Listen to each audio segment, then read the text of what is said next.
one contributor to the Summer Wells Reward Fund told the Review last week she will participate in a recently filed lawsuit and ask the Chancellor to keep the reward active.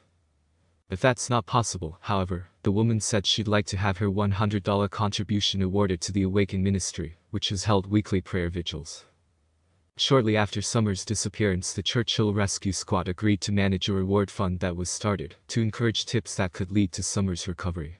A bank account was opened, and more than $75,000 contributed, although $35,000 of that has since been returned to two contributors in the form of checks for $25,000 and $10,000.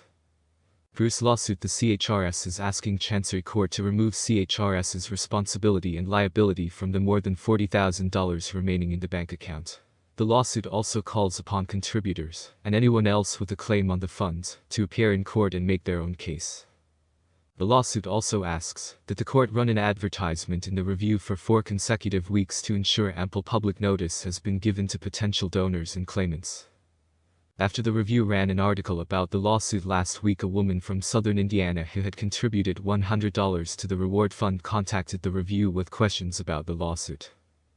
She asked that her name be withheld due to concerns about possibly being targeted by YouTube contributors who have exploited Summer's disappearance, but she agreed to be interviewed using her first initial, which is J. As a donor, I honestly hope that they just leave the reward in place in hopes that someone will eventually come forward, Jay said. I wish we could get the YouTube chaos and all the people who think they're investigators to stop. I feel like they're putting a lot of fear into anyone who may possibly come forward with their shenanigans.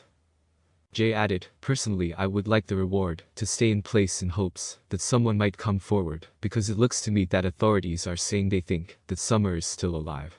They just don't know where to begin to look for her. My ultimate hope is that she is alive, and she's okay, and she's not being harmed. I donate whatever I have to bring that baby back home. If keeping the reward active isn't possible, Jay said she would like her $100 donation to go to Awaken Ministry, which is based in Kingsport. They've been there every Tuesday evening in their prayer circle for Summer and other missing children, Jay said. I just randomly went to the first prayer vigil, which is when I donated back in October. I drove 8 hours to be at that prayer vigil, and I was also at Summer's birthday celebration in North Carolina.